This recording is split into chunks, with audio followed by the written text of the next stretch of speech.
Hello friends, welcome to Buli cooking program. আজকে আবার আমি চলে এসেছি এই যে একটা রেসিপি নিয়ে। রেসিপিটা হচ্ছে তেল কই। তার জন্য আমি এই যে কই মাছ নিয়ে নিয়েছি। এই দেখুন মাছগুলো সবই এই যে এই কই মাছের তেল কই রেসিপি করে দেখাবো। আপনারা দেখতে থাকুন, ভিডিওটাকেও টানবেন না। কিভাবে আমি তেল কই করব। আর যারা নতুন দেখছেন তারা প্লিজ একটু লাইক সাবস্ক্রাইব করে আমার পাশে থাকবেন। প্রথমে আমি মাছগুলো এই দেখুন মাছটা আমি বেছে ধুয়ে নিয়ে চলে এসেছি। আর এই যে কই মাছের তেল কই করব বলে তার জন্য কি কি মশলা নিচ্ছি এই দেখুন। এই যে আদা কুচি, পেঁয়াজ, একটা গোটা পেঁয়াজ, টমেটো, একটু রসুনও নিয়েছি, আর এই যে কাঁচা পাকা লঙ্কা। এটা আমি মিক্সিতে আর একটু জিরে, কাঁচা জিরে, এইগুলো প্রথমে আমি মিক্সিতে মশলাটা করে নিয়ে আসব। এই যে প্রথমে মাছটা লবণ হলুদ দিয়ে মাখিয়ে নেব।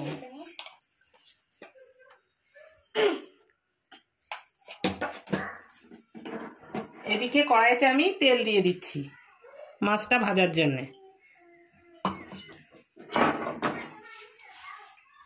তেল হয়ে গিয়েছে, এখন আমি মাছগুলো একটা একটা করে ছেড়ে দেব।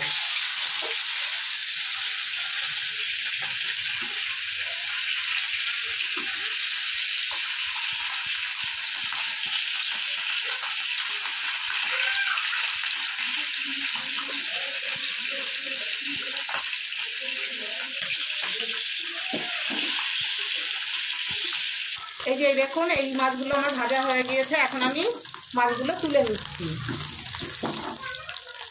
এইভাবে আমি এক এক করে মাছগুলো সব ভেজে নেব।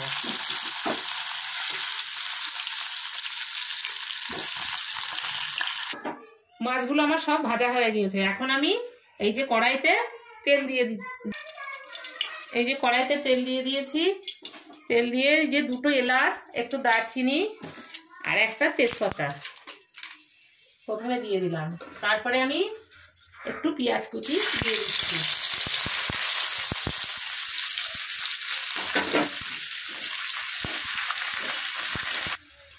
পেঁয়াজটা আমার ভাজা হয়ে গিয়েছে। এখন আমি এই যে বাটা মশলাটা দিয়ে দিচ্ছি।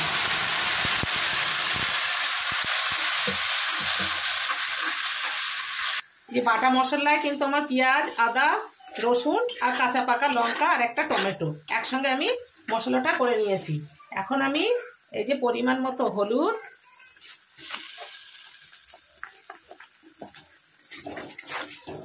আর পরিমাণ মতো লবণ দিয়ে দিচ্ছি। দিয়ে মশলাটা বেশ কিছুক্ষণ কষিয়ে নেব।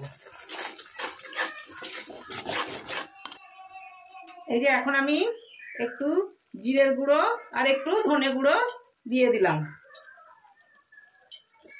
দিয়ে মশলাটা আবার একটু আমি ভালো করে কষে নিচ্ছি।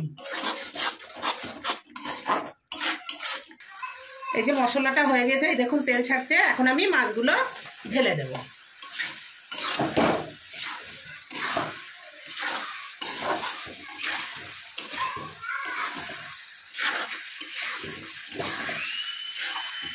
এখন আমি অল্প করে একটু জল দিয়ে দিচ্ছি।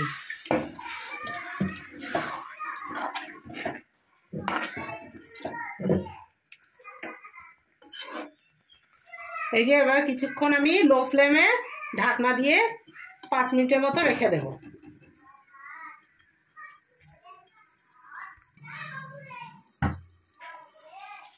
এই যে এই দেখুন আমার মাছটা তৈরি হয়ে গিয়েছে।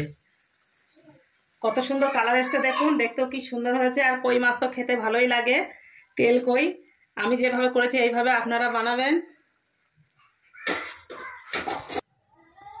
এই দেখুন আমার তেল কই রেডি হয়ে গিয়েছে, তৈরি হয়ে গিয়েছে। এই কই মাছ কিন্তু আমি যেভাবে করেছি এইভাবে করলে খুবই তাড়াতাড়ি হয়ে যায়। আর আমি অল্প উপকরণ দিয়ে করেছি, তবু দেখুন কত সুন্দর কালার এসছে, কত সুন্দর দেখতে হয়েছে। খেতেও কিন্তু খুবই সুস্বাদু। আর কই মাছ তো এমনি স্বাস্থ্যের পক্ষে খুবই ভালো। আর আমার এই রেসিপিটা দেখে যদি আপনাদের ভালো লেগে থাকে তাহলে আপনারা প্লিজ লাইক সাবস্ক্রাইব করে আমার পাশে থাকবেন। আর আমার এই রেসিপিটা কেমন হয়েছে কমেন্টসে জানাবেন। আপনারা ভালো থাকুন, সুস্থ থাকুন।